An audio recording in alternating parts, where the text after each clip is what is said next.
में वो पाठ पढ़ांगे। इसके पढ़ने के कारण पितर गर्भ के दुख से छुटकारा पाकर मोक्ष को प्राप्त होते हैं। बोलो विष्णु भगवान की जय, बोलो श्री नारायण की जय। श्री भगवान जी का वचन है, जो प्राणी इस पाठ को सद्भावना से विचार कर मनन करता है सो वह गर्भवास में नहीं आता। अर्जुन ने कहा, हे कृष्ण भगवान, वह प्राणी गर्भ विषय आता है सो वह किस दोष के कारण आता है? हे प्रभु जी, जब जन्मता है तब उसको जरा रोग आदि लगते हैं, फिर मृत्यु होती है। हे स्वामी, वह कौन सा कर्म है जिसके करने से प्राणी जन्म मरण से रहित हो जाता है? श्री भगवान बोले, हे अर्जुन, यह मनुष्य जो अंधा है, मूर्ख है, जो संसार के साथ प्रीति करता है। यह पदार्थ मैंने पाया हुआ है, मैं पाऊंगा, इसी चिंता में प्राणी के मन में उतरती रहती है। 8 पैर माया को ही मांगता रहता है। इन बातों को करके बार बार जन्मता और मरता है, वह गर्भ के पाप को भोगता है।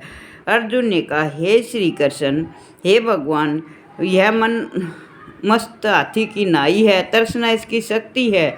यह मन तो 5 के वश में है, काम, क्रोध, लोभ, मोह, अहंकार। इन 5 में अहंकार बहुत बली है, सो कौन से यत्न से उसको वश में किया जाता है? श्री भगवान ने कहा, हे अर्जुन, मन निश्चय हाथी की नाई है, तर्सना उसकी शक्ति है, वह 5 के वश में है, अहंकार इनमें श्रेष्ठ है। हे अर्जुन, हाथी जैसे अंकुश कुंटा से वश में किया जाता है, वैसे ही मन रूपी हाथी को वश में करने के लिए ज्ञान रूपी अंकुश का लगाना बहुत जरूरी है। अहंकार करने से जीव नरक में पड़ता है। अर्जुन ने कहा, हे भगवान, जो तुम्हारे नाम के लिए खंडों में फिरते हैं, एक वैरागी हुए हैं, एक धर्म करते हैं, इनको कैसे जाने? जो वैष्णव हुए कौन है?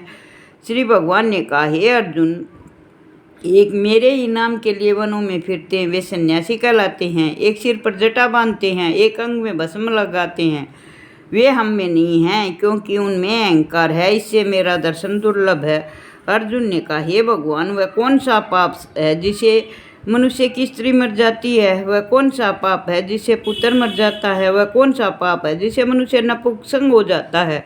श्री भगवान बोले, हे अर्जुन, जो किसी से कर्ज लेता है और वापिस नहीं करता, इस पाप से मनुष्य की औरत मर जाती है। जो किसी को अमानत देता है किसी को और वह उसको पचा लेता है, उससे उसका पुत्र मर जाता है।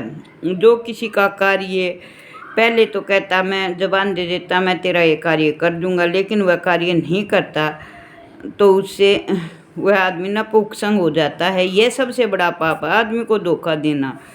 अर्जुन ने कहा, हे भगवान, वह कौन सा पाप है जिससे मनुष्य सदैव रोगी रहता है? किस पाप से गधी का जन्म मिलता है? स्त्री का जन्म टट्टू का जन्म क्यों कर पाता है? बिल्ली का जन्म किस पाप से होता है?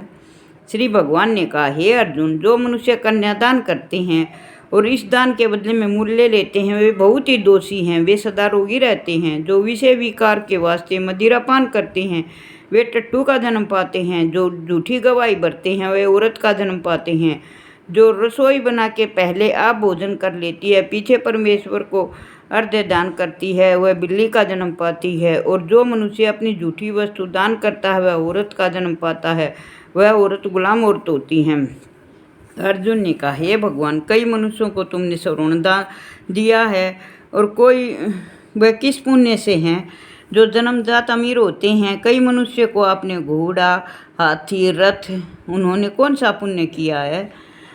तो श्री भगवान ने कहा, हे अर्जुन, जिन्होंने अब पिछले जन्म में स्वर्ण दान किया, उसे घोड़े का वाहन मिलता है। जो परमेश्वर के निमित्त कन्यादान करते हैं, वो पुरुष का जन्म पाते हैं। अर्जुन ने कहा, हे भगवान, जिन पुरुषों के अंदर विचित्र देह है, सुंदरता है, उन्होंने कौन सा पुण्य किया है? किसी किसी के घर में संपत्ति विद्वान होती है, कोई विद्यावान होता है, कोई उन्हें कौन सा पुण्य किया था पिछले जन्म में? श्री भगवान ने कहा, हे अर्जुन, जिन्होंने पिछले जन्म में अन्नदान किया था, वह सुंदर स्वरूप को प्राप्त होते हैं। जिन्होंने विद्या का दान किया था, वह दूसरे जन्म में विद्यावान होते हैं। जिन्होंने संतों की सेवा की थी, वो पुत्रवान होते हैं। अर्जुन ने कहा, हे भगवान, किसी को धन से प्रीति होती है, किसी को स्त्री से प्रीति होती है, इसका क्या कारण है? समझाकर बताइए। श्री भगवान ने कहा, हे अर्जुन, धन और स्त्री सब नाश का कारण है, मेरी भक्ति का नाश नहीं है।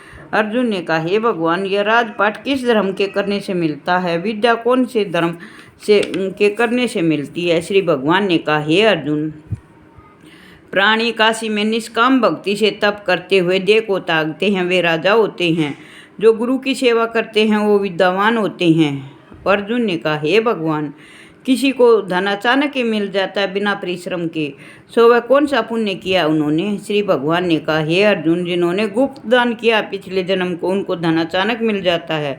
जिसने परमेश्वर का कार्य और पराया कार्य संवारा है, वे मनुष्य रोग रहित होते हैं। अर्जुन ने कहा, हे भगवान, कौन से पाप से मनुष्य अम्ली और नशेड़ी होते हैं? कौन से पाप से गूंगे और कौन से पाप से कुंठी होते हैं? श्री भगवान ने कहा, हे अर्जुन, जो आदमी निज कुल की स्त्री के साथ गमन करते हुए अम्ली होते हैं। जो गुरु से विद्या पढ़कर मुकर जाते हैं, सो गूंगे होते हैं। जिन्होंने गो की हत्या की, वे कुंठी होते हैं। अर्जुन ने कहा, हे भगवान, जिस किसी पुरुष की देह में रकत का विकार होता है, वह किस पाप से होता है? और दरिद्र होते हैं वह किस पाप से होते हैं? किसी को खंडवायु होती है, कोई अंधे होते हैं, कोई पंगु होते हैं, सो कौन से पाप से होते हैं? और कई स्त्रियां विधवा होती हैं, वह कौन से पाप से होती है? श्री भगवान ने कहा, हे अर्जुन, जो सदा क्रोधवान रहते हैं उन्हें रक्त का विकार होता है। जो मलिन रहते हैं वे सदा दरिद्र होते हैं। जो कुकर्मी ब्राह्मण को दान देते हैं उन्हें खंडवाइया होती है। जो पराई स्त्री को नंगी देखते हैं वे, और गुरु की पत्नी को कुदृष्टि से देखते हैं, वे अंधे होते हैं। जिसने गुरु और ब्राह्मण को लात मारी हो, लंगड़ा और पंगुला होता है। जो औरत अपने पति को छोड़कर पराय पुरुषों के साथ संग करती है, वह बाल विधवा होती है।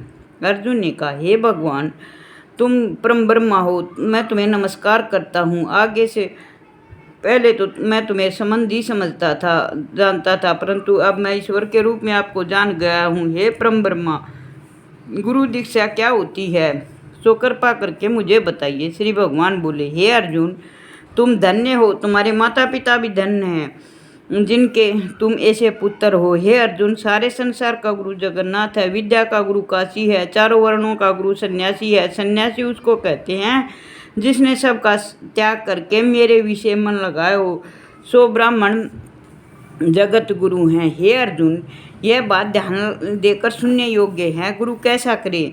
जिसने सब इंद्रियों को जीत लिया हो, जिसको सब संसार ईश्वर में नजर आता हो, सब जगत से उदास हो, और ऐसा गुरु करे जो परमेश्वर को जानने वाला हो, सच्चा साधक हो। उस गुरु की पूजा सब तरह से करे। हे अर्जुन, जो गुरु का भगत होता है, जो प्राणी गुरु के सम्मुख होकर भजन करता है, उनका भजन करना सफल होता है।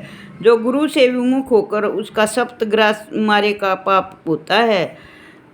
गुरु से विमुख प्राणी दर्शन करने योग्य नहीं होता। जो गृहस्थी संसार में गुरु के बिना चंडाल के समान है। जिस तरह मदिरा का भंडार हो और उसमें थोड़ा सा गंगाजल डाल दिया जाता है तो गंगाजल भी अपवित्र होता है, इसी तरह गुरु से विमुख का भजन सदा अपवित्र होता है। उसके हाथ का देवता भी नहीं लेते, ग्रहण नहीं करते। उसके सब कर्म निष्फल है। कुकर, सुगर, गंधर्व, काक, ये सब की योनियाँ बहुत ही खोटी होती है। वह मनुष्य उस योनि से भी खोटा है जो गुरु नहीं करता। गुरु बिना गति नहीं होती, वह अवश्य नरक को जाएगा। गुरु दीक्षा बिना प्राणी के सब कर्म निष्फल होते हैं। हे अर्जुन, जैसे चारों वर्णों को मेरी भक्ति करना योग्य है, वैसे गुरु धारण करना और गुरु की भक्ति करना योग्य है। जैसे गंगा नदियों में उत्तम है, सब व्रतों में उत्तम एकादशी का व्रत श्रेष्ठ है, वैसे ही हे अर्जुन, सब शुभ कर्मों में गुरु की सेवा सबसे उत्तम है। गुरु की सेवा सब तरह से करनी चाहिए। गुरु दीक्षा बिना मनुष्य योनि के समान हो जाता है। जो धर्म भी करता है सो पशु योनि के समान फल भोगता है। 84 योनियों में भ्रमता रहता है। अर्जुन ने कहा, हे श्री कृष्ण भगवान, गुरु दीक्षा क्या वस्तु है? श्री भगवान ने कहा, हे अर्जुन, धन्य जन्म है उसका जिसने प्रसन्न किया, तू धन्य है। गुरु दीक्षा के 2 अक्षर हैं, हरि और ओम। इन अक्षरों को गुरु कहता है, वह चारों वर्णों का अपनाता है, अपनाना श्रेष्ठ है। हे अर्जुन, जो गुरु की सेवा करता है वह सेवा करता है उस पर मेरी प्रशंसा रहती है। 84 से छूट जाता है, जन्म मरण से रहित होकर नरक नहीं भोगता। जो प्राणी गुरु की सेवा नहीं करता वह 3.5 करोड़ वर्ष तक नरक को भोगता है। जो गुरु की सेवा करता है उसको कई असम्यक यज्ञ का पुण्य प्राप्त होता है। गुरु की सेवा मेरी सेवा है। हे अर्जुन, हमारे तुम्हारे संवाद को जो कोई पढ़ेगा सुनेगा वह गर्भ के दुख से बच जाएगा और उसकी 84 कट जाएगी। इससे इस पाठ का नाम गर्भ गीता है। श्री कृष्ण भगवान जी के मुख से अर्जुन ने श्रवण किया। गुरु दीक्षा लेना सबसे उत्तम क्रम है। उसका फल यह है कि नरक की 84 से जीव बचा रहता है और भगवान उससे बड़े प्रसन्न होते हैं। जो भी इसकी कथा को पढ़ता है सुनता है उनके सब कष्ट दूर हो जाते हैं, वह गर्भ के दुख से दूर रहते हैं, उनकी 84 सुधर जाती है, गोलोक धाम की प्राप्ति होती है, मोक्ष को प्राप्त होते हैं। बोलो विष्णु भगवान की जय, बोलो शिव शंभू की जय। जय हो शिव शंभू।